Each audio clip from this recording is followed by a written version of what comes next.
want to sing Let's Go, the weekly anime podcast about weekly anime from Dynamite in the Brain and Secret of the Sailor Madness. So come along and hang with the Let's Go gang. It's Dwayne. Hello. It's Niall. Howdy. And it's me, Brian. And in this episode, we're covering the anime that aired the week of October the 15th through October the 21st, 2023, with the solitary exception. It's its last appearance until the movie comes out. Me and Roboco, episode 28, Knees and Roboco. Now, this is the last episode. It clearly ends the entire franchise on this one. What a bummer. Roboco's done one of her knees in. So she's resting. Oh no, her other knee's done in. And then, oh no, her knees are going to self-destruct. There's a bit in between when she works out to try and get her strength back in her knees. But she skips a leg there. It's all upper body. It's no good. She ends up looking like Frankie. And then because her knees are going to self-destruct, she does the Pell thing of flying off to save everybody and exploding. And then we get a One Piece to be old style to be continued message, but saying Roboco instead. I think that's everything that happened. I'm sure there's some other jokes in there, but plot-wise, that's the main thing. Nope. Gone forever. I'm kind of curious because they put it out all at once, like how well people have reacted to the show, and has that brought people into the comic and everything, you know? There's like 20-odd comments on the final episode on Crunchyroll, so there's comments on every single episode. So it found an audience. Yeah. And they want more. Good. Capturing hearts and minds out there. And what she always wanted, but now she's dead. And if you look at the talk in Shonen Jump, it's been doing very well lately, but that's because of its belated move to becoming a serialized format. Kind of against its own will, yeah. If I could convince anyone else to read the manga as well, if you enjoyed the anime, currently it's doing its own Roboco Spider-Verse, and the reason given is because the author read or watched Spider-Verse and went, "That's really fucking cool. I could do that with Roboco." That's the plot. That's the current plot. Immediately regrets one of the character designs. It's too hard to draw. Drawing at the stars, a very great straight on the artist's hand. She's just been pasting the same panel for the last 5 pages, if you hadn't noticed.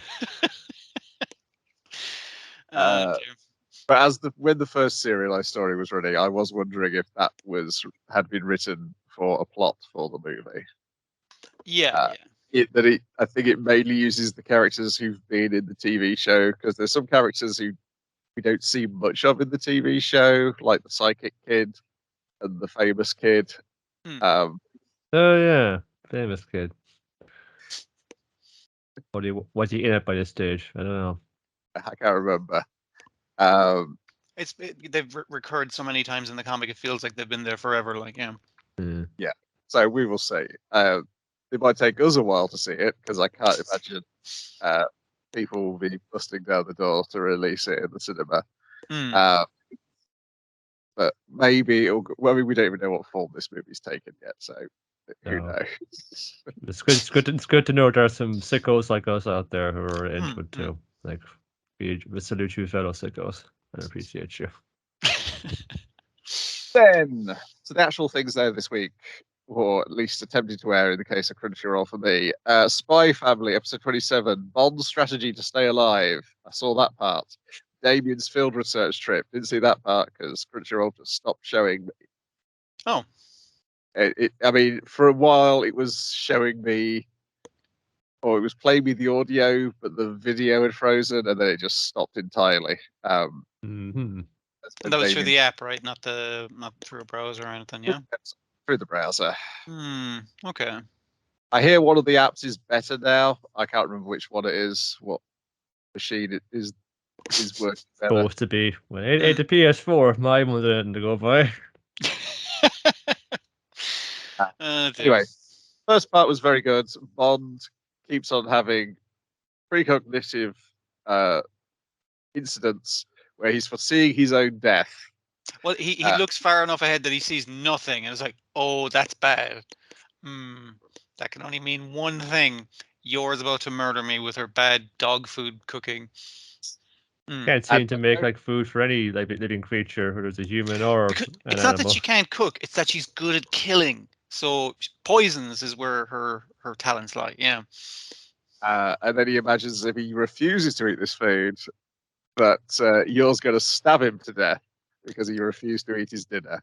Because Anya did say to him, "It's like, watch out, she's dangerous when angered." And he's like, "Oh fuck." I really liked his thing. I was like, if I can survive long enough for the dad to come home, and he's like, wait, what does the dad do? It's like, I think he's a hunter gatherer or something. I don't know. Just him in the suit, like with a spear, getting wild pigs. I was just like, that's very good I visualization. bring home the kill, and then he can bring it home and cook it, and then I won't die. Yes, dog solution. Yes. So away he goes. He's gonna search this whole town up and down, try and find Master. Getting distracted by lady dogs, and it's like it's like stuff hanging in the window, food and things. Someone climbs up top of a clock tower. Like he stands out there like he's Batman, just looking out over the city, but he's got a tear in his eyes, saying, "Oh, I cannot find you, Master. I'm so sad. I'm gonna die." I think I remember how he eventually finds Lloyd, just like process of elimination. Is it sense that he's using to find him? Yeah, you're right. He's trying to sniff him around town. But Lloyd is late at work because he has to do a quick job of breaking into this place, and he's no time for disguises or finesse. Just a quick bust in, steal the truth serum, I think it is, and then bust out again. Yeah. My favorite bit is around this point when Bond finds him and then tries to mime what the problem is, except because he's a dog and therefore has no miming abilities. He has the motor skills of a dog. I like the way he has the mind of it. Like he can see the future, but thinks like a dog, moves like a dog, has a very different view of the world because he's a dog. Because like even Lloyd's kind of looking at him, is like, "I've no time to play now, Bond. Go home." But Bond can bring him down the route where the guards are not somehow, and Lloyd's like, "He must be using his sniffing." It's weird because I didn't trade him to do this, but I'll take it. It's a rush spy job, so it'll have to do. And he also has got into his head, this is the pharmaceutical company that experimented on some dogs, possibly also Bond. So he's just like, you want to get revenge on them. I understand. And Bond's like, I want to get dinner. That's basically my function here. But the good thing he came, because otherwise he wouldn't have a precognition of why they're cracking the safe. It could take ages to find which locker this is in. The guys are coming back early, and if he didn't know that, he's just kind of pulled to one side.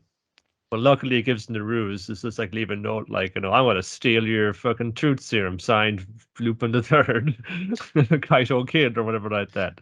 So they instantly check the locker that has the truth serum, and it's like, they didn't steal anything. And that's when they we jump him. Yes, good boy. Did Bond need the balaclava? I mean, like, it was funny, but I'm not sure it wasn't. He's a very distinctive dog, I guess. Yeah. He is wearing a bow tie. There's not many dogs that I've seen drop kick a man and knock him unconscious either. That's that's a sign of good breeding. There, it's very hard. Yeah, and if this lab was connected to the experiments, they might recognize him as well. You see, so. I don't think the balaclava is going to help. Is what I'm saying. Well, how this guy's a dog at short notice. I feel like balaclava is the best thing he's got going for him. Yeah. But yeah, we got, like you said, a dog drop kick on a dude. It's all pretty good. And he gets fed and doesn't die, so everything works out great. Yes, and democracy is saved once again. So as far as I got of the next one, Damien's field research trip was that the two lads whose initials are both EE are waking up Damien, and then it's not playing the video. So Damien's burning at both ends of the candle, so he's staying up so late, doing his homework and that kind of stuff, that he's actually waking up late, and then he gets punished. It's like, all right, instead of going out on the field trip, you gotta go do the laundry. You gotta help. You gotta help, like, the house, like, matron, just fucking what the daily chores.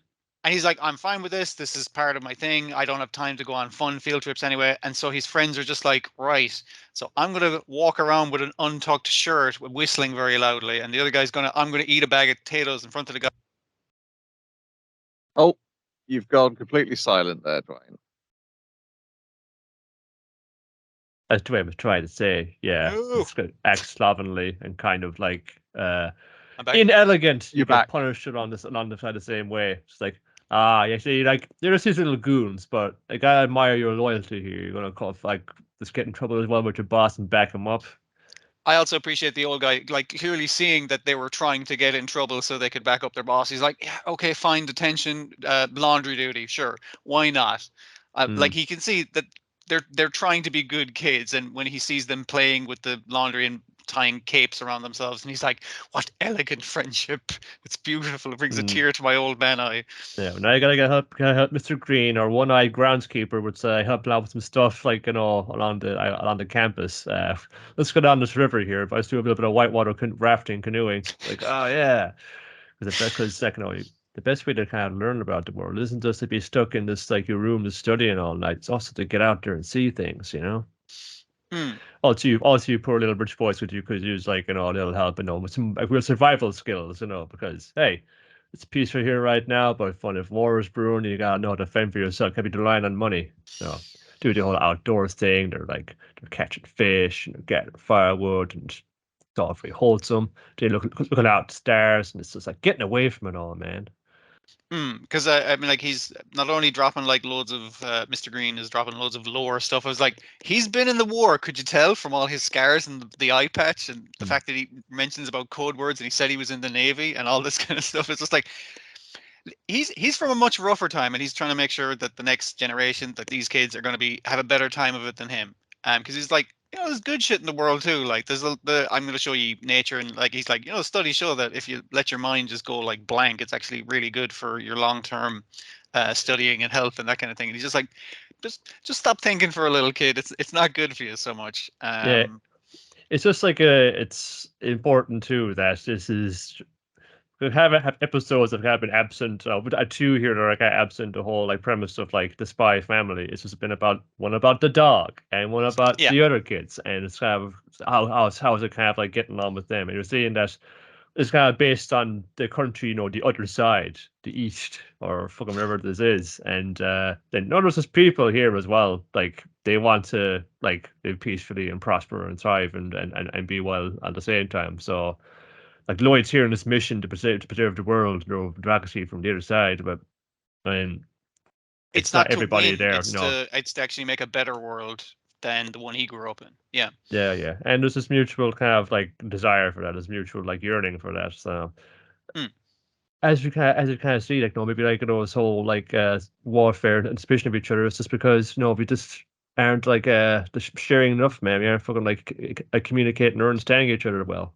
If only we could just read each other's minds. If only we could see inside someone else's head, that would really help. Yeah. We'd know who all the assassins and spies are, and everything will be all right.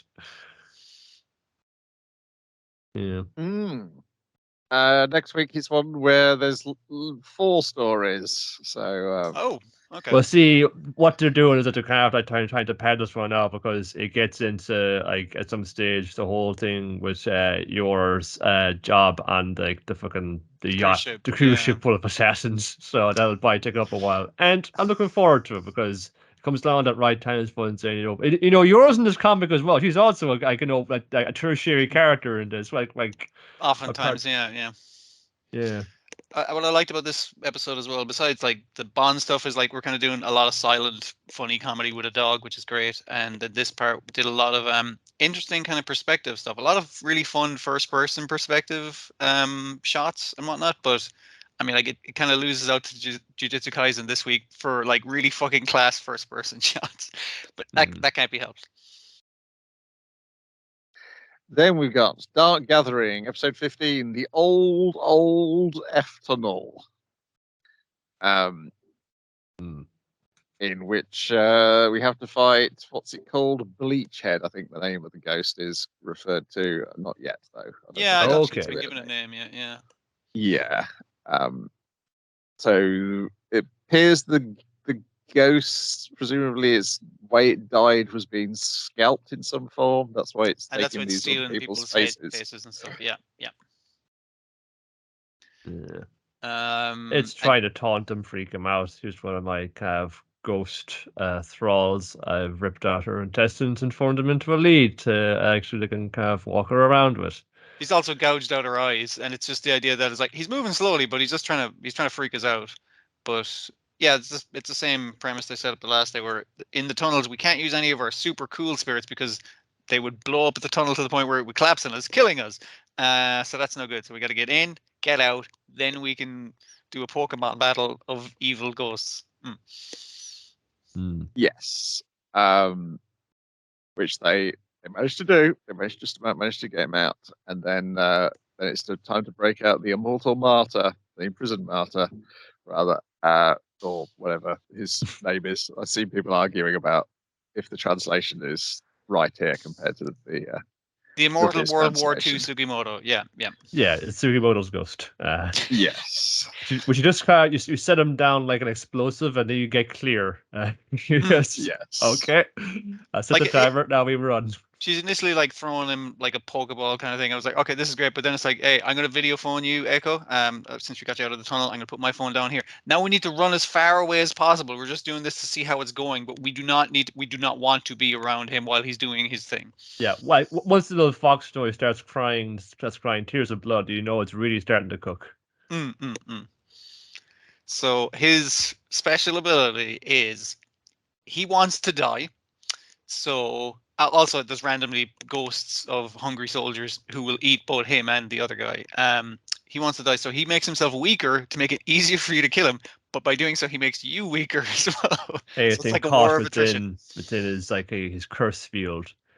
As it expands and it gets worse, and then you feel like desperation of starvation, and then of thirst, and then of weakness, and then complete madness, and it's just to go crazy, and it's just had to fucking keep expanding, running down that tunnel. And they just about get away. And Keitaro gets his foot caught in the very edge for like 2 seconds, and nudie foot drains him out. Yeah, because they point out the martyr won't kill you. That was the best case scenario. The best case scenario is that they'll be stuck here for 100 years before anybody finds them. He will give us a fate worse than death. Yes. So, yeah, that's no good.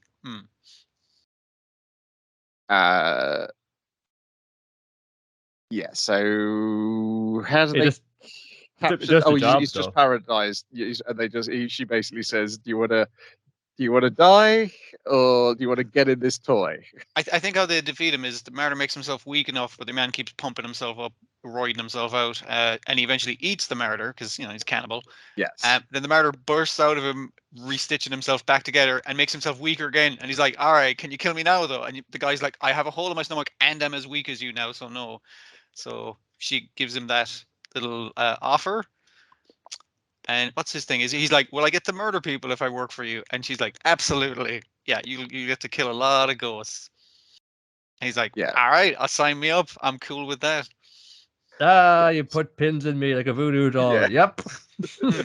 Well, I assume it's like the idea of like cold iron hurting like supernatural. Yeah. And also one in like all of them in the monkeys, little monkey Teddy's arms and legs, but one in his head, so he cannot feel the joy of killing anymore. So not only are you suffering forever, but you can't even enjoy it. That sucks. He's got an extensive knowledge of ghost neurology there to be able to just hone in on that. She can tell she's done this before.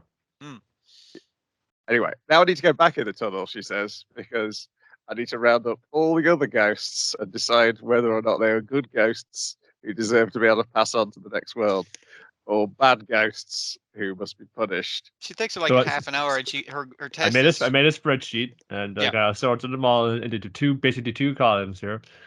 And basically, she goes up to each ghost and goes, "Hey, you want me to take you to another spirit? And if they're an evil spirit, they'll go, yeah, bring me that other spirit. I'll fucking eat it because I want to live." And it's like, all right, you're a bastard. Into the evil pile of spirit totems you go, and if they say what, then they're good, and if they go no way, not for me, man, I'm not doing any more killing, also good. You guys get to go to a shrine and live out the rest of your you get to ascend to heaven or the afterlife or whatever it you is. Go on the waiting next for you. But you motherfuckers are extra lives for us, so you fucking deal with that. Yes, we got them all, except for that one ghost girl that I kind of prefer to the tunnel. I wonder what happened to her. Oh, she's possessed me and she's taking the wheel and trying to pull us off the road. Oh, that's what she was.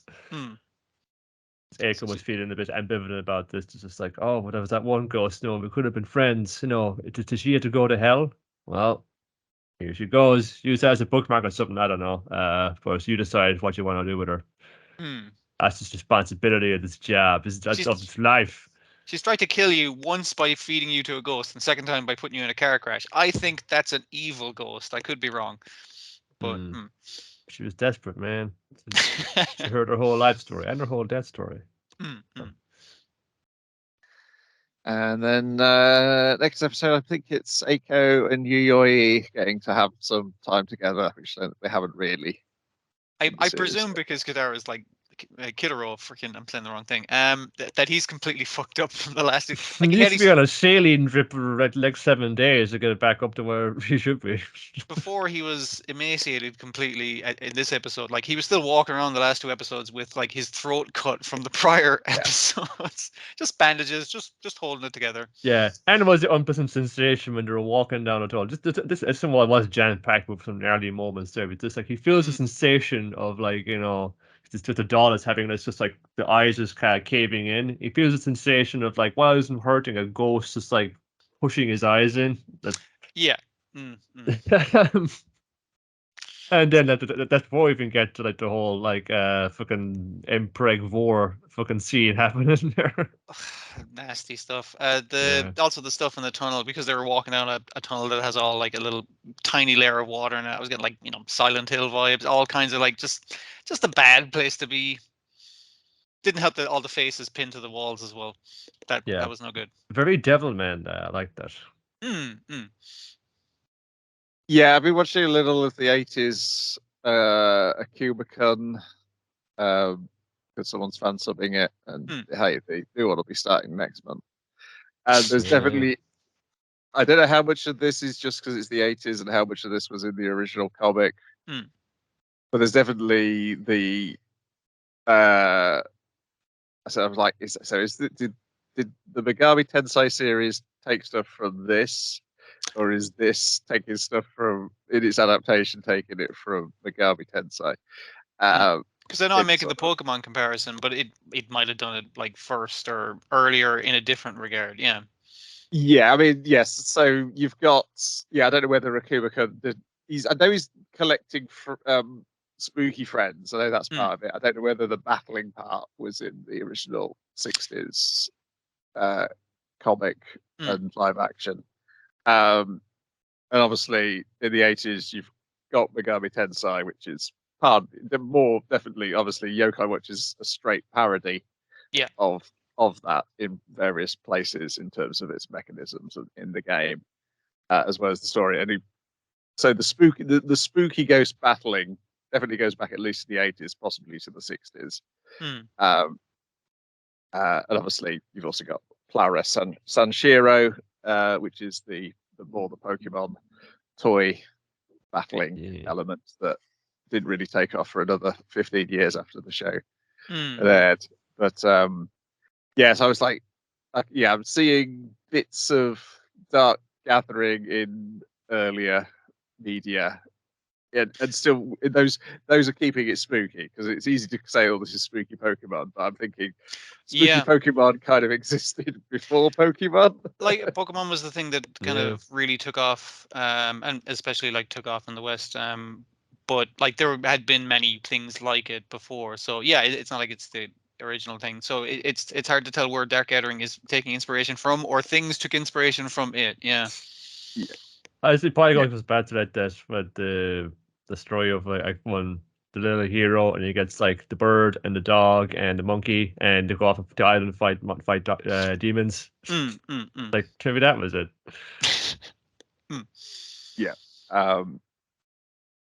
Looking forward to next week. This is a really great spooky show. Never disappoints me each episode. So I have to make a point of watching it late at night, though. I think that's the ideal time. I whatever time I watch it. Okay. I like to say I really think the narrator is the special sauce of him having the non-anime voice and being very serious. Like nearly like a real crime narrator. It's like, and next week this is going to happen, and I'm entirely serious. Yeah. Yeah. Then we got Helk episode 15. What was this one called? It were The Power of Heroes. That's it. So turns out, yes, everything we suspected is true. I wasn't sure how, like, this is like, I was surprised that all this flashback was like, this happened like a week ago or something like this. Like, oh, this is really recent history. In recent past, yeah. Yeah, because essentially we get like the reason why Helk showed up to the tournament because your blue-haired guy had met him. They had a bit of a fight. He'd explained exactly what's really happening. The monsters they're fighting are not the demon kin. They're the things that the Earth's producing. And actually, this fortress that I've been like burying the graves of my comrades that the humans killed when they attacked the fortress. This fortress was like a bastion that would kill a bunch of monsters. So the reason there's been more monsters lately is because you took out this fortress.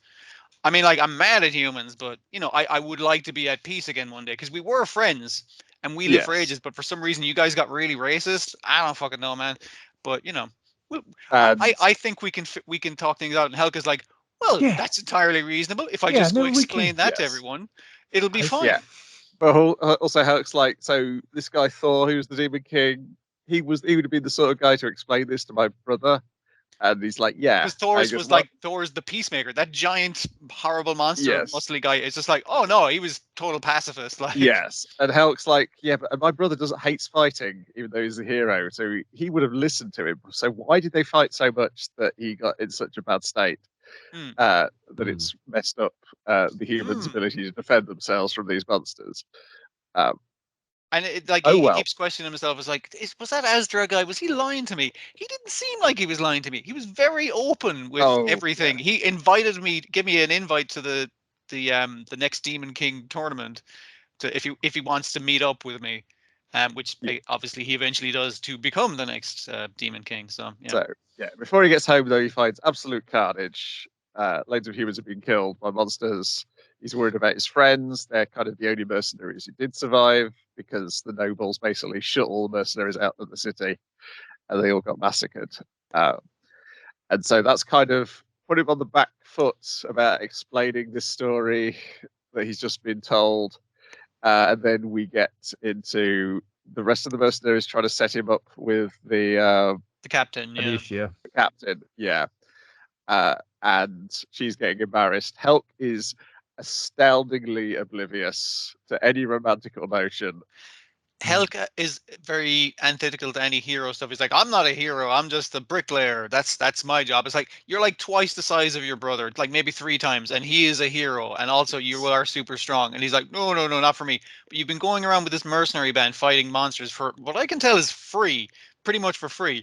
He's like, no, not for me. And she's just like, oh, Helk, you're so brave and strong and handsome. And he's like, yes, we need to have a serious discussion about demons. You're you quite were right. a true comrade as well. The lads gave me a vouchers to a fancy French restaurant. Do you want to go and talk about it there? And she's like, yes, that sounds agreeable.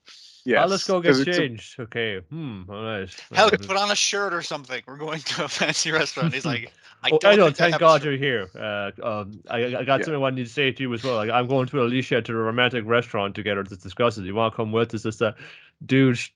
Come on, no. You be serious with me right now? Yeah, it's all the multiple levels of which, because at first he's like, oh, we're going to be, we should all go, it'll be great. And then he's like, oh no, they sense they've got something important. So they feel like I should only tell the captain first. So that's why they're all excusing themselves. But yeah, this guy, I didn't tell him as well because he's important.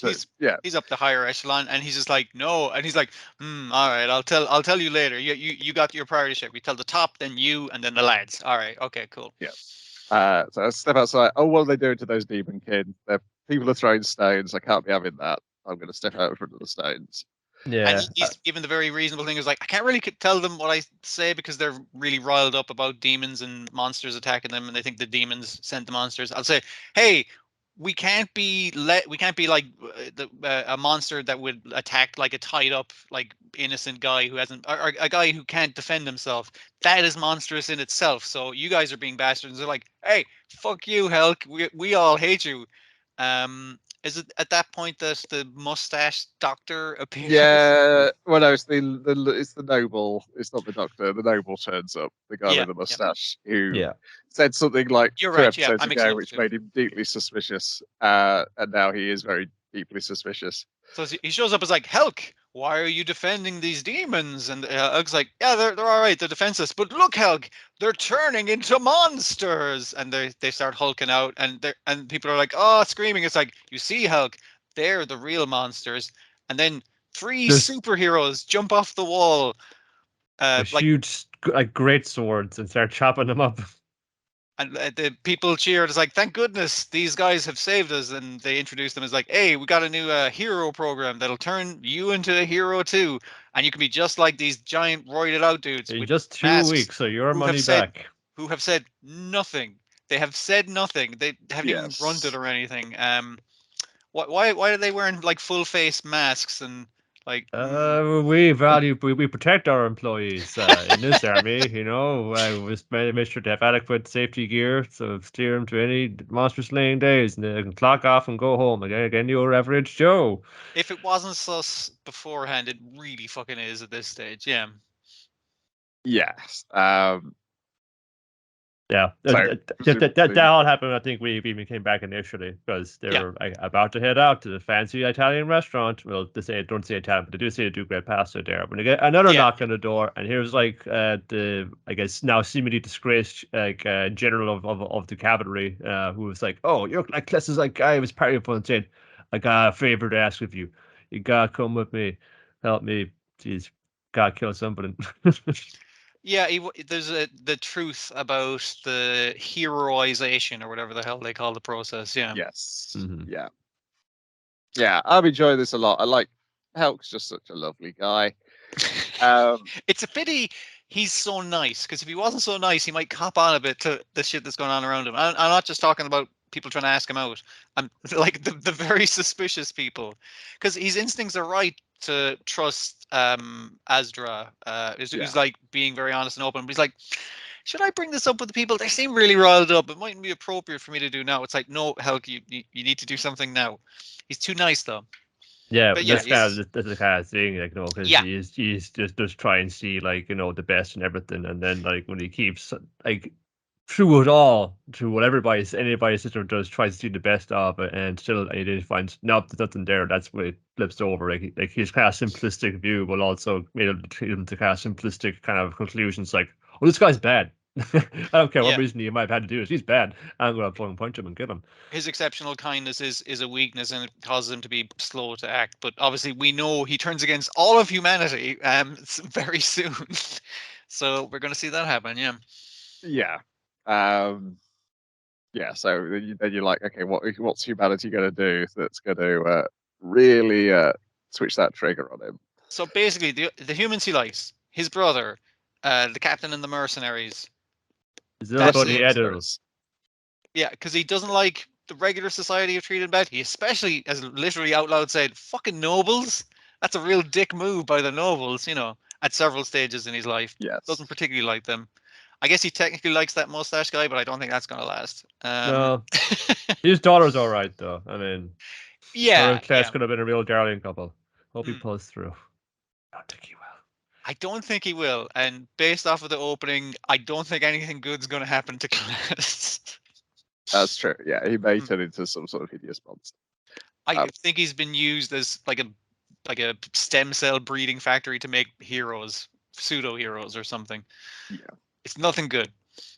Yeah. So I don't know how many. I assume at least one more, possibly two more flashback episodes. I know what. As much as I was enjoying this, I want to get back to Pee-wee. All we're getting to Pee-wee at the moment is him listening to the story. Can we not like do a thing after the credits of we cut to what does Pee-wee think of this? It's just like that would be That's pretty sad. Then we got Ballbuster episode 3. Where was that? Okino steps in it. The islanders are angry. And the company is out of need as president stands tall. Like, I love that last week was about rebranding the company, so that they wouldn't step in the toes politically. And then it's just like, you released this You thing. put what video up there? And then they have to do basically like misinformation campaign to go like, oh, that was bullshit. That was CGI. Can't you see it was crap CG? Like that kind of stuff. And it's just like, but they're doing it for the people, but they're also like doing this under the government's nose. Because if the government got word of this, people wouldn't be allowed back for like a decade. So they're doing it. They're doing a bunch of technical crimes for good reasons. And you're kind of on their side because they're mostly an altruistic company. And even when they go to see the head CEO, your man's just like, oh, we're not a for-profit company. And your man's like, shut up. We're totally a for-profit company. Let me handle this. Yes, funny animation with the accountant's head getting inflating to a huge size when he's getting angry and turning red. He's like a frog trying to intimidate you or something. Yeah, it's great. So I just love how everybody's kind of a realistic level of incompetent at their job. Yeah. The chairman is just this pushover. He buckles like a belt for everything, and it's just like he's a guy like he's the old dreamer, and he has like some kind of like oratory, like like rhetorical ability. But it's just like these people have been waiting for years now to try and get back to their homes, and they're like not patient with anything. It's like fun all that time. All you gotta do is say sorry, and then they're not even happy too. That That says poor connection. Switch to audio. There we go. I don't know why it didn't completely crap out. It just partially crapped out. So yes, I was saying that everybody's a believable level of incompetence. Yeah, your man's initial thing, his initial mistake is he uploads the wrong video file because it had the same name in his on his desktop. On his desktop thing, he wasn't really thinking about it. It's like just probably the date on it or something like that. Wasn't really thinking too much, and it's like, yeah, you shouldn't have released video of monsters on the island because that could potentially get the government's interest, and as soon as the JSDF or whatever the defense forces gets wind of it, they'll be like, shut it down. No private corporations allowed here, and we're going to study these monsters for like a decade, and all the old people on the island are going to die before they ever go home. And they're like, we can't have that. So the town council meeting, like some people are being kind of dicks and other people are being reasonable, but like there's one woman who's like, she's like, could you not just give us like a timeline of when you think you'll kill all the monsters and destroy the gas?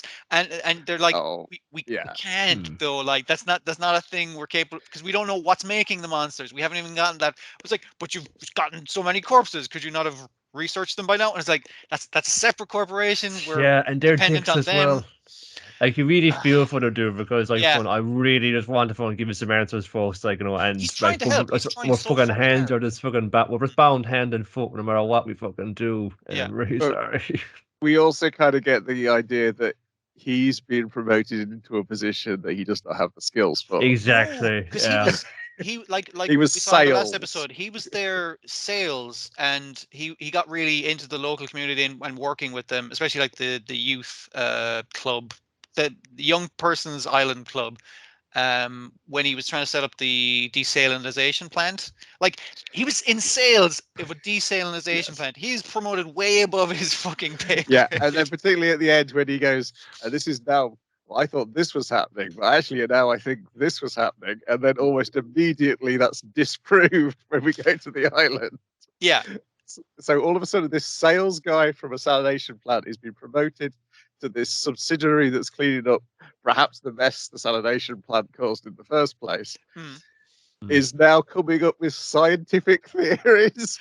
He's not a scientist. He has to work, like he's worked out as like, what was it, like, does the gas cause monsters? And he's like, well, we got actually the report back from the monster thing, and it's like, fuck, the monsters also have a unknown material in their makeup, and it's just like, that's the unknown material that's in the thing. The monsters make the gas, and it's just like, not necessarily. It's like, these are kind of like trace elements that aren't enough for quantity to register fully on the screening at all.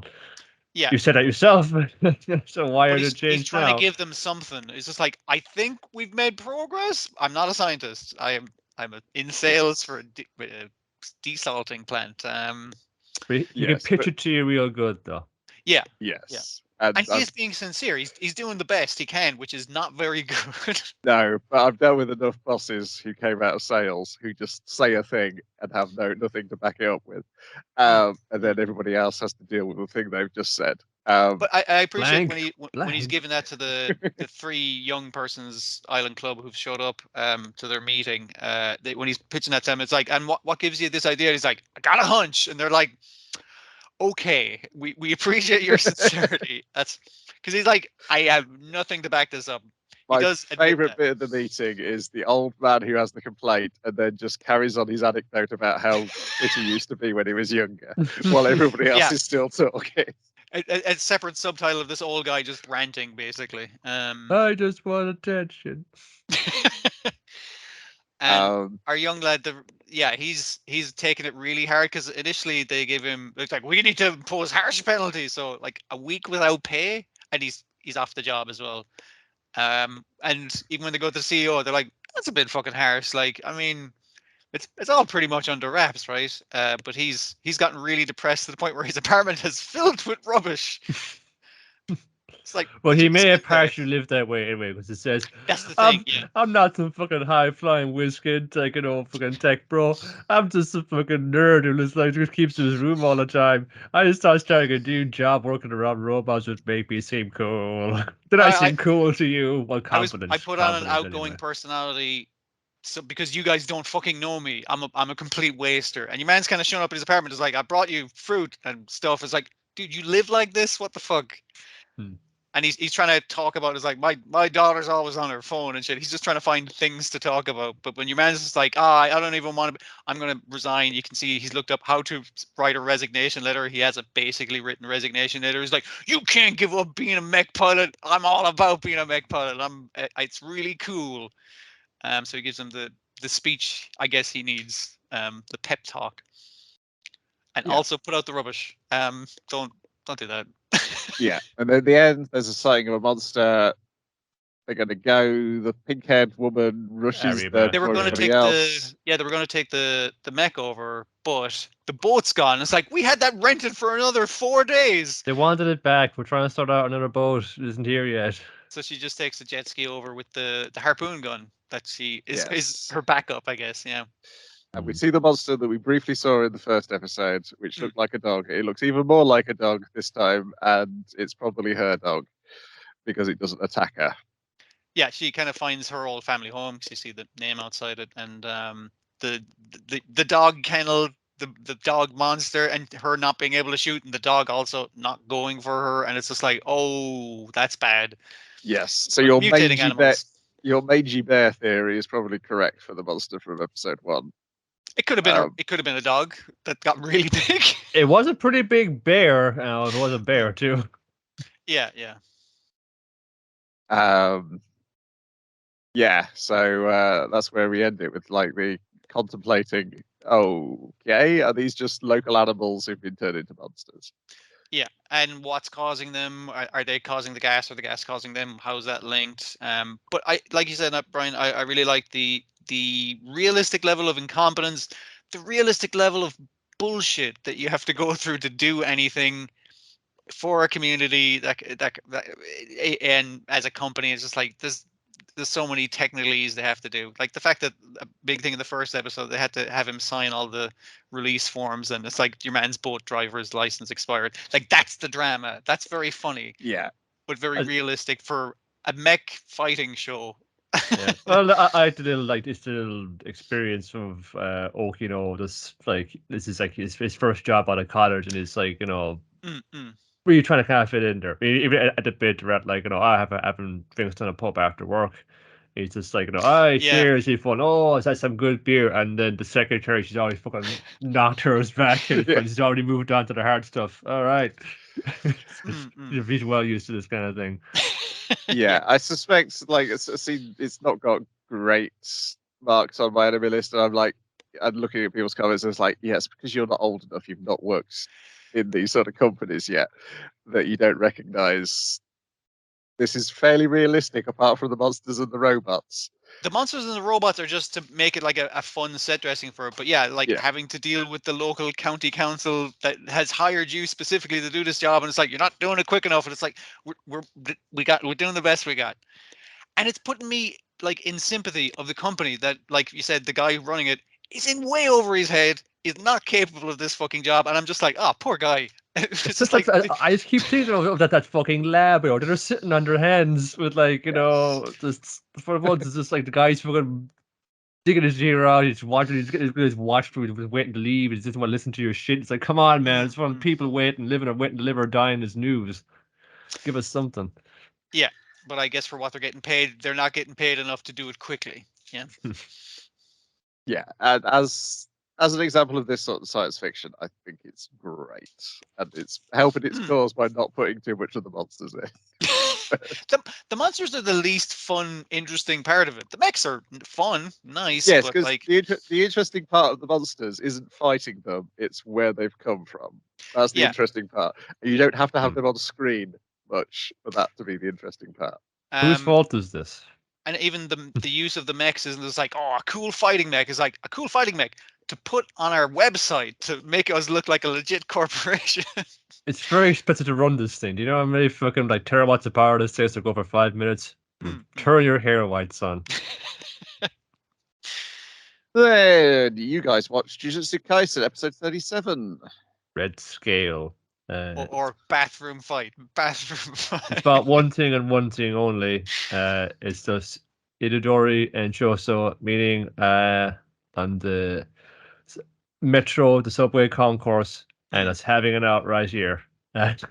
You killed my brothers. Yeah. Did they have any last words? It's like, no, but they were crying. He's like, well, now I'm just madder. I'm super mad. And they just spend this night following this.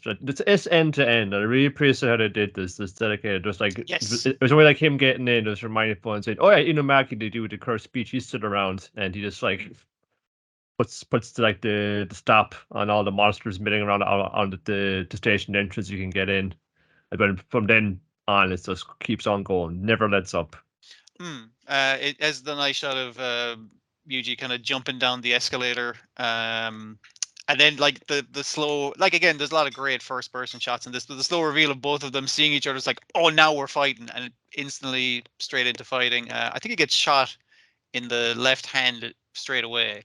Because you're going to see a lot of this, yeah. Like Choso, he has like it's the same thing as the dude from the Kyoto school. You can control blood, so he's like putting blood on his arrows, and then you can have like taking the arrow that follows you everywhere. But this guy could just like, a pressurized stream of blood that's like a laser, I guess. Yeah. What was really putting me in mind, though, it made me kind of yearn to see more of it animated, was Blood Blockade Battlefront. Like all of the blood effects being used, making different weapons that they leaks out of.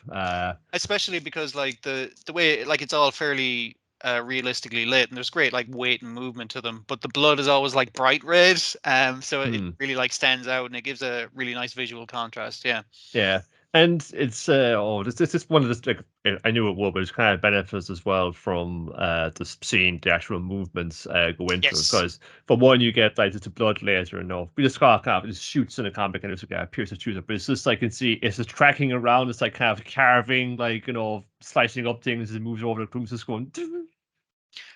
And it's one of the many first-person shots I liked in it, where you see, like, from the point of view of his hands, like it's the gun in the FPS. But like it's actually shaking with the force of the blood, so like that's why the beam is so like wild, because it's like the force that this is coming out is sending him wild, and you see like Yuji kind of like running around it and trying to get close, because he's trying to get in close to hit, because he's not a long-range guy. This guy can not only like shoot blood lasers but blood spikes, make a little blood knife, and then when to stop that, he can pull the blood back up, so he's not wasting anything, and he's not gonna faint anytime soon, because he's reusing the same blood the whole time. Yeah, Itadori's got a guy getting on the phone to Mekamaru is fun, saying, "Oh, fun, you're in a tight spot, man, and he's gonna kill you, but fun. I got an idea, it might work. Just lure him into the toilets, and I'll take care of the rest." So 6 months of waffle and saying, "Hey, we're in the toilets. Heard you reckon want to come in here and die your brothers from crying and shitting their pants before they died? Well, I'm fucking going in there." And it's just like he's busted all the sprinklers and all the water, and this feels like, well, if it's a blood laser, maybe it works like a regular laser, and if you try and shoot it off, it's just going to be diluted in the air. Yeah, the announcer is explaining the thing of he's putting in an anticoagulant in the blood so it doesn't coagulate outside of his body, but that means that it's going to absorb all the water because it's all pressurized blood, which means it's going to dissipate because it's not blood anymore because it's absorbed all the fucking water. And it's just like, so now he can only concentrate on blood internally. So it's just a bathroom fucking brawl where they're just knock the shit off each other. And I love the point where like he lands loads of hit on Cho lands loads of hits on Yuji, but he's kind of like after a point he's just like, he only hit me like 3 fucking times and I'm really messed up from it. Holy shit. Well, he did kick him through like, the entire row of stalls on one end of it, and just like all the way through. Like I was thinking, what were the 3 hits? I was like, was it like kicking him through the stalls, biting him in the hand, and headbutting him? I was like, those. I think just headbutting him. That there's some really good. He's just actually like a fucking thug. He says all the dirty fucking like opportunities you can take. He just goes for like he's the hero of the thing, but he gets down on the dirt when he's fighting, and usually gets fucking like one in the back from behind. You know, the little trap shoots out the little blood like a meteorite. But it's only kind of works surprises, and it's kind of stops for a bit of fun, saying, I'm been fucking gut shot, and I can barely stand on my feet. And this guy's super dangerous, but all my friends are going to pass you all the way in here. And they won't have to fight this guy if I take him out. So this I got to take him down with me if it comes down to it. And it's just the 2 little sections where the music is swelling, and they're fucking really going for it. And then you get that shot in the back, and it's reaffirming. The music swells again, and they go at it again for like another 10 minutes or so, like, and it's fucking knocking the crap out of each other. And like the sorcery thing of the mind games of the fight, you know, that kind of thing. It was like, I can do this, but you don't know I can use it in this way, and I can use my thing against you in that way. You just like, he thinks he shot me in the left arm, and I haven't been using it this whole fight, but I'm going to use my right arm as a feint, actually punch him with the left, and your man has prepared for that. It was just a very simple kind of thing of a fighting thing. Is like, he doesn't think I can throw a left, but I can. Yeah. But I hardened the blood on that side of my body, and I'm just going to take that and just launch you into the wall. And I'm about to kill you. And then Sukuna's going, Yuji boy, I knew you'd fuck this up. Guess it's time for me to bail our ass out of this mess again, huh? It was, wait, hang on, what's that? And then we cut to like the 4:3 VHS copy of the Itadori and brothers, his new best friends. Itadori and his blood brothers. They're all eating pasta at a picnic. Oh, what a lovely time they're having. So there's Ketchuzu is like, the fucking the mouth with a face on it. It's just, no, it's me. He's got his cute little dungarees on, his Huckleberry Finn. Yeah, when he feeds him the pasta in his big mouth, the small mouth is also chewing, and it's like, wow, what a great memory that is. Your man's like, wait a minute, that didn't fucking happen. Why do I feel like that happened? What the fuck is happening? So he's wandering out of the busted toilets. Touching, I said. Completely messed up by the scene he's just seen. But he hasn't finished off Yuji, even though he's been shot through the liver, I think. Yeah. He's okay. He's gonna be okay. He's like, he's processing the thought, like, I've been hit like a lot of times. I've actually been killed once, so I have an idea. That was a bad one. That's a bad one right there. I shouldn't have gotten shot in that one. Oh yeah. It was just fabulous, just like end to end, just destroying this, wrecking this joint up. And again, the seeing this, like, being able to move, I get like a better idea of like as well the influences that go into it. Obviously, like we know enjoys a lot of films, that comes up a lot. Like a lot of this was supposedly inspired a lot by the Raid 250, like the big kitchen fight at the end, and you get it in there where just like we get that little pause for that last little like exchange, and just like doing whole thing. It's like, let's us forward, and they're crossing the hands, and then boom, then they're fucking it's on again. It's got great pacing, great like weight and movement. Just a fantastic fight overall. Yeah, it is fun. It just reminds me of like all the kind of things that one drew me in this in the first place. I think like I hadn't gotten into. One of the comments I was like getting around to the last one. I was like go through my Shonen Jump membership, and it's like, I'm look at all his back catalog of this and catch up on that, and this is one of the last ones I got current on. And I saw like, what is it all about? And it's like I remember checking in on one chapter at random, like whatever week that was, and it was like the chapter where like it was in the middle of this fight, and I was like, oh, this is kind of class actually. I thought I better get this sooner rather than later. So That's naturally like a little moment for me. It's like this is the bit. This is like the little section right here that's like first like got me on the hook, I think, and got me reading it. Then we've got Dr. Stone, New World, episode 13. The Medusa's True Face. In which we're going to recover bodies out of the water, stick them together. We've got Kaseki assembled, except he's got a poop mark on his back. It's not a cool scar like the ones you got, so we're going to have to get that other bit. But fortunately, we have a beast of a man who will not stop swimming back and forth and has forgotten that we have a boat with stone body parts. Like, here's our friends. And then this guy. Don't know who this guy is. We pulled off a random person out of the water as well. I mean, that's good going. That's an extra guy. But I liked Gen's kind of remark is like, I see why you guys are friends, because like neither of you ever give up, but just one of you is dumb as a brick and the other one appears to be a manipulative bastard, but is actually like also a nice guy who doesn't give up. Yes. We got a piece. Yeah, because we'll get Kohaku describing the sort of person she's attracted to in very much the same terms. She doesn't say attracted, she says interested. Interested, yes. Yeah, she avoids romantic language, which I appreciate.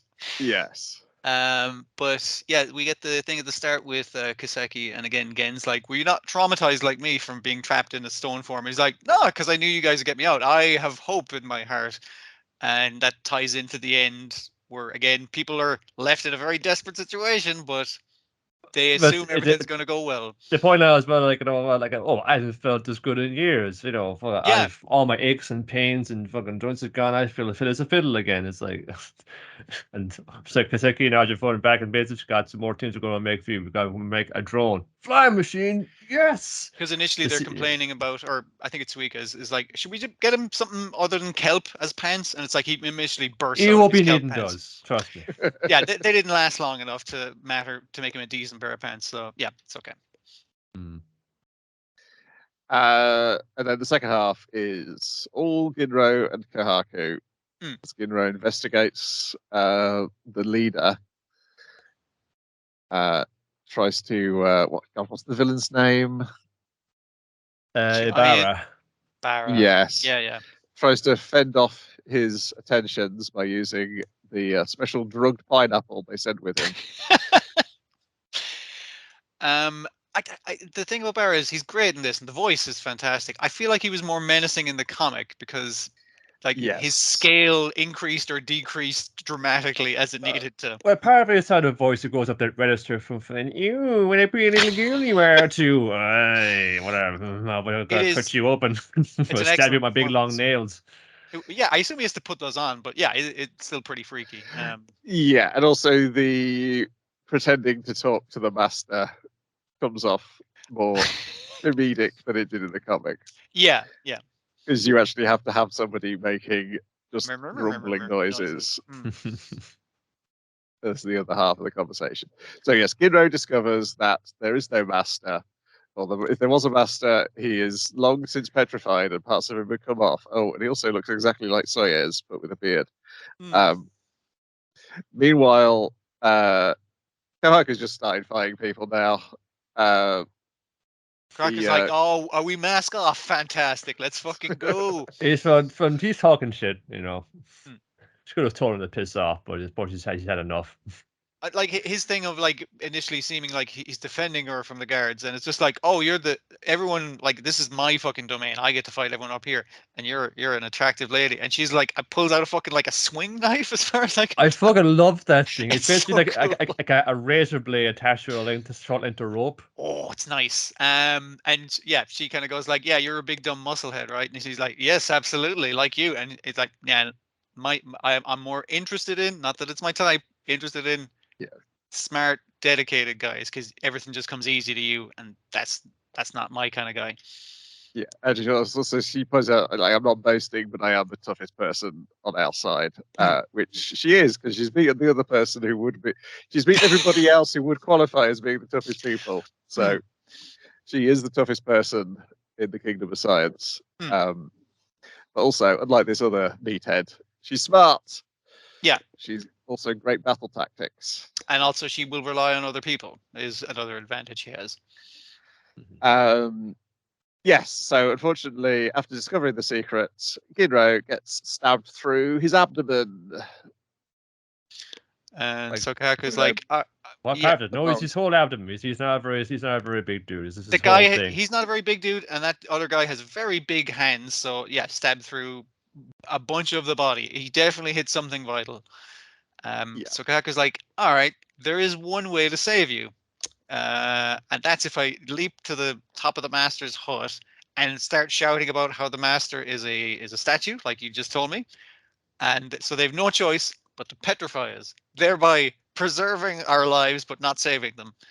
But they're like, yeah, the guys will sort it out after this. It's like, yeah, absolutely, we're totally going to be fine from this. So it's kind of like, ooh, but it's a nice mirror of that thing with Kaseki at the start where he's like, yeah, I knew you guys were going to save me. I wasn't worried at all.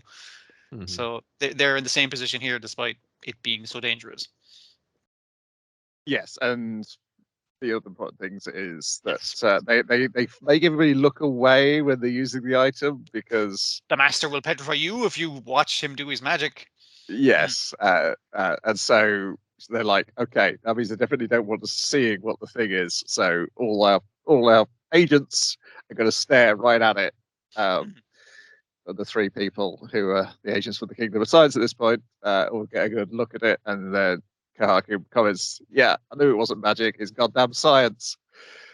Some little fucking Mobius strip computer thing. It's a little interlocking ring, but it's got like all the little tech designs in it. That's a made object, so that's not magic. Yeah, and then they get turned to stone. And so it's up to, what's her name, Amaryllis, or yeah. She's got to relay the information back to Senku. What's happened? The device, what the device looks like, and then I assume they're going to go ahead with their plan of grabbing it with a drone, and then we can turn everybody else back. It's just a really solid episode, back to front.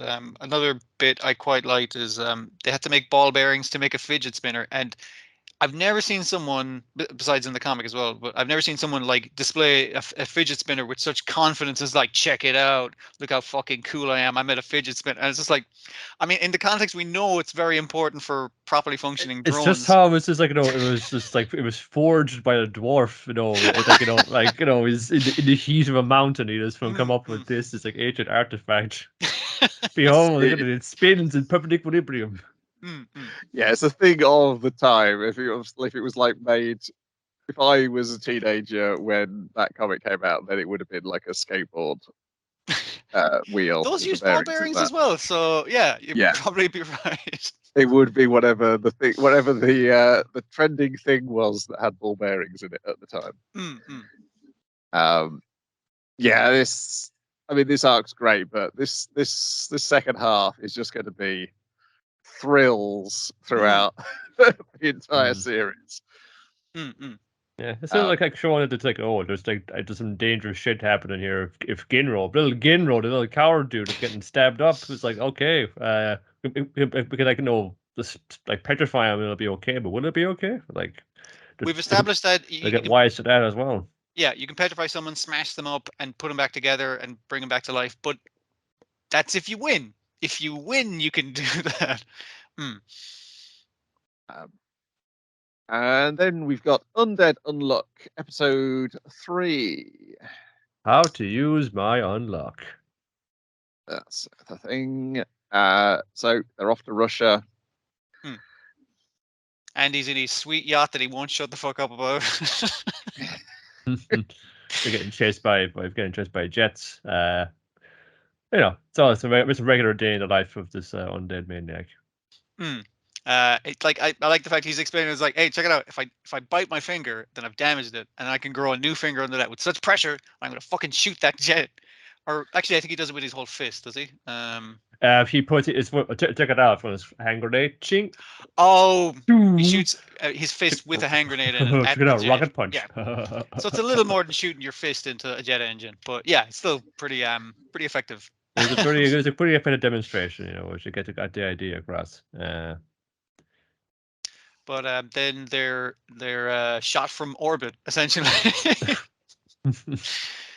And Andy's kind of like, all right, like he has to swim down, rescue Fuko, but then he sees like some bubbles coming up from the back end of the boat that's sinking or has sunk. And he's kind of like thinking, it's just like, so if there's nothing around to cause a thing of unluck, it has to be like lightning or a meteor. So, and it's just like, well, that's something that might explode if there was a huge amount of unluck. So it's just like time to make my own fucking unluck. It seems to be like this sort of thing that it will just like follow the path of least resistance to if there's anything around, like if there's construction work around. Effect. Yeah, if there's construction work around, it'll be something involving a digger or something. Yeah. Don't listen. I had to give you CPR. You were almost drowned. So it's complete. Look, just to give me like a doctor, okay? Like, it had to be done, but there was some skin-to-skin contact there. I couldn't help it. It was, and I mean, like she only notices after her bra is like up around her neck. She's like, "Wait, what the fuck happened?" And he's like, "Yeah." Then I had to do mouth to mouth, and she's like, "Oh my fucking!" And he's like, "Unlock. Here we go. It's launched me at the jet. Haha! Now it's Andy's jet." Yes. Because the other thing is, he also points out that it seems to be influenced. Well, he's pointing out it's partially influenced by her attitude as well. And she's like, her "Oh my goodness!" Of what closeness and romantical kind of contact would be. Yeah. Yeah, it's like she's, oh my goodness, it's like he's tearing apart my notions of romance.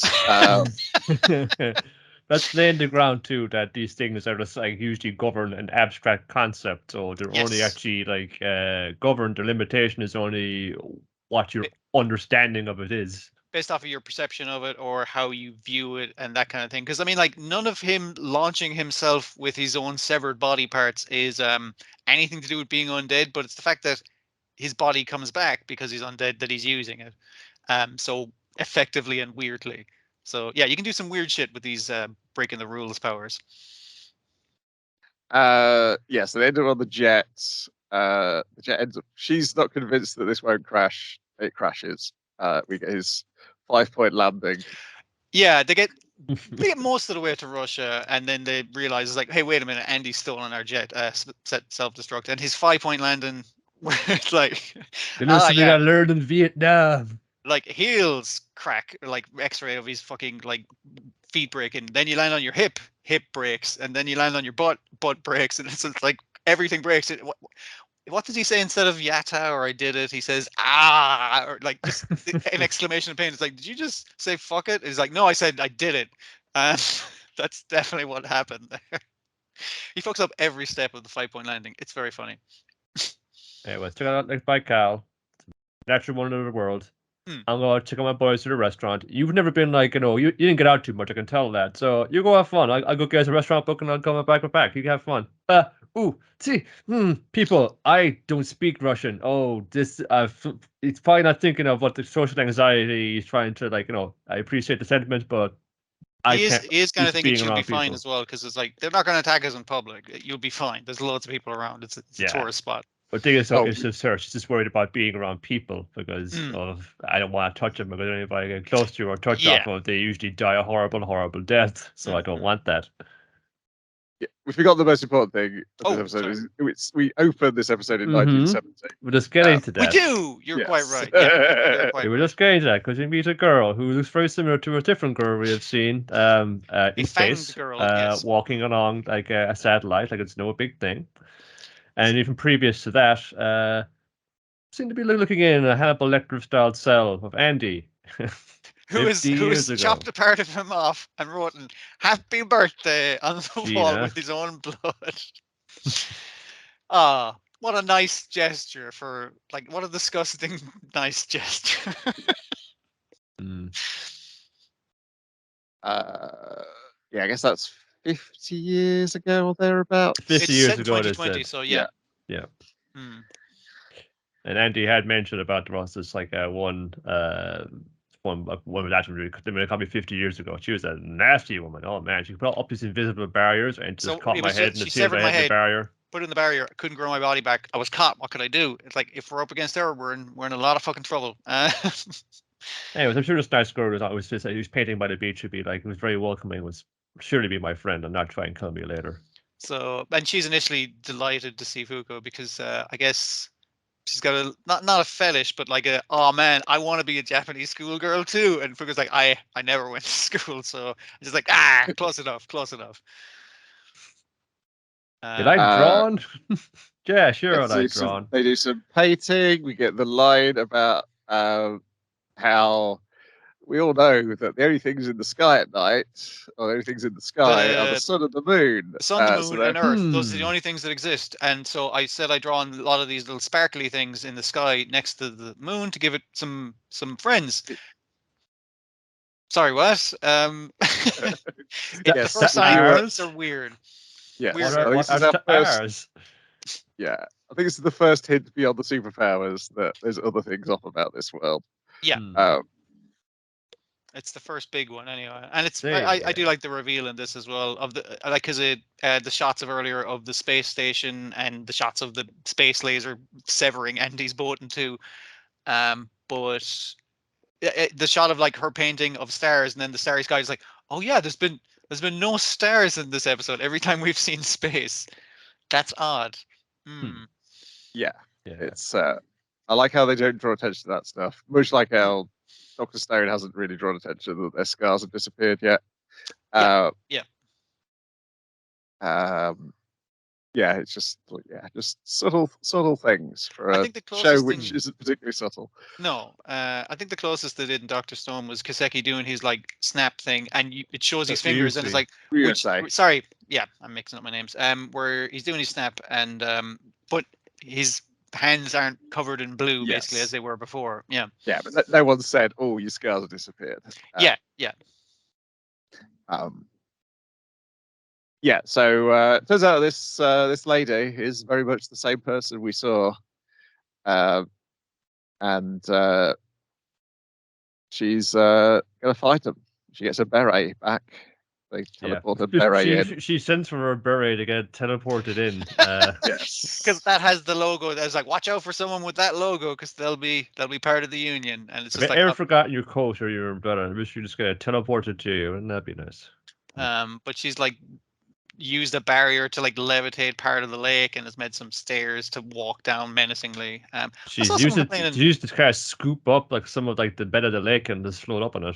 And the hole is staying in the lake as well as the other thing. So yeah, moving it from one point to the other. I saw someone complaining about the CG water. It's like, it looks great. I don't know what the hell. I thought it was fine because everything else like moves very well. Or like we see like her feet coming down the stairs. You don't really you have it evens out for me. It evened out for me. Anyway. Yeah. I wonder what her negation ability is. Hey Fuko, do you like things that change and things that don't change? I like things that stay the same, like off this sunny day could last forever. But differences are odd thing. No, like I think it's better to change because I thought someone like me didn't have the capacity to change. But I think I do ever since I got kidnapped against my will 4 days ago after these wacky adventures. But maybe there's a way out for me. I shouldn't be willing to die as one. Wait a minute. And like it's kind of thing of like her thing of it's supposed to be like, yeah, I met a guy, and it's like, oh, is he your boyfriend? It's like, no, he's like this weird fucking crazy zombie, and we're on crazy thing, and I nearly died. Like, I don't know how many she's freaking out. It's like, but I think it might have been a good thing. So yeah, change is good. And it's like zombie, crazy, a destroyed jet. I think sorry, we just had to cut this little art lesson short. I'm afraid I have to take you in. Yeah, I think she says if they want to kill her, they've got to change her first as your final clue as to what her power might be before it appears in big bold letters next episode. And she's Andy kind of meeting up with her appearance in age apparently that she was 50 years ago. And Andy pointing out is like, hey, you're kicking on the makeup, especially around the crow's feet. And then as he's falling, he does a perfect 5.9 and he's like, I fucking did it. I did it that time. Woo! Which is great. But yeah, I like the extra lore weirdness and it's a decent kind of setup of just like we're gonna be going some odd, very out there places in the show. Yeah, and also we're gonna get there fast. Is the other thing because this story it doesn't dawdle. No. No, there's kind of like energy to it from it does. it is this like hum of momentum going through it. I think that's like given, I think, like the animation team a bit of like momentum as well, because everything good actually a bit sure to go like to go expect that, but like even just the comedic bits where just fucking around with stuff, because there's also like a very silly comic a lot of time too, and it's not letting that slack off either. So just little kind of busy little kind of it's like a bunch of weirdos, but they're kind of like very endearing weirdos, and it's going to be all the more heart-rending when tragic things start happening to all of them. But then you're going to be rooting for them to win, which is, it does a great job. And that's it for this week. So next week, it'll be the stuff airing as we're recording now. So we'll have Pluto to talk about. Oh boy. Ooh, okay. Just because it's going to be big, It's just really weird that something like that, it's finally like actually there. Yeah. It's really this thing that was never going to be realized. It was always this ongoing joke and like a fake upcoming seasonal chart. It's like, oh, we're gonna get Pluto this year, lads. No, but now we are. It's just like it's like when JoJo and Star Wars Crusaders come out on April Fool's Day. It's like, no, it didn't. no, it did. It totally did. We're not lying. So who knows? That Akira anime may show up one day, along with the new Pat Labor. Coming since Stephen's Day. Yeah, I've not watched anything else new. I keep on being tempted to watch Under Ninja, but I've not found the time yet because I'm not up to date. I did watch the first two on it. It's all right. It's weird, man. So that's why I think I might want to watch it, because it's weird. Yeah, it is just like it has this very like languid sort of lazy pace because it is just this guy. He's mostly unemployed besides being a ninja. He just uses it for just petty, selfish ends. Like in the second episode, there was an extended sequence of talking about it's like, hey, did you steal your one's bra and are currently wearing it? It's like, no. A ghost appeared, and it's like that was a kid with a drone. Why you have a very good reason for wearing this. Sure. You haven't explained that part yet. Like a long sequence of that, and it's not, as far as I can tell, it's nothing to do with the main plot. Yeah, could be wrong. But this was going on. Oh, there's ninja everywhere in this town. You say, I know the saying, hit a rock through a ninja. Anybody can be a ninja. In fact, that old homeless guy who keeps down the park, he's offering kids his breast milk. He's like one of the best ninjas ever was. Yeah, and you have I thought he was an American ninja for the longest time, but he's actually like a Russian ninja, or he's Russian and he wants to be a ninja. He's a Russian assassin, and he has like the little fucking like raptor fucking hook knife and everything. Like he's in the business, and so is his friend who's just like calling for tips and fun and saying, "Hey guys, sorry, I'm on a job. I'm just poisoning a foreign diplomat with contact fucking venom in the middle of a park in Berlin." But it's got like a lot of fun things as well, like where that guy is obviously voiced by someone Japanese, but voiced by someone Japanese who's trying to speak like it's not even their second language. It's like, I have learned Japanese phrases from a phrase book. And it's very stilted, and I was like, that's quite good. I get the sense that your man, who we call, is just like playing with him. He's just like, oh yeah, sure, go to Japan. They got ninjas everywhere. Not expecting him to actually fucking walk into that situation. They have over 200,000 ninjas currently operating in Japan, I think they said at some point. But we don't get the vote. We don't get the fun order to mobilize or anything, man. Man, they're gonna change. That's going to be some like ninja terrorism, probably. Because I think they compare the amount of ninjas there are to the JSDF and the police force, and there's like they have as many ninjas as those things. It's like, oh, that's bad. Where's our share of the pie? We ought to unionize ourselves. Yeah, let's get them, boys. It's fun. God, I tried watching that. What was it? The toilet ghost one. The new toilet bound Hanako. The thing that put me off is clearly like, hey, this is episode 1, and here's all the characters, and I was like, I don't know. It was a sequel series. That's it's not a good place for me to start, I think. Righty-ho, we'll be back next week with more. It's going to take longer to talk about Pluto than it does Roboco. So more. How do we like it? See you then. Goodbye. Later, Gators.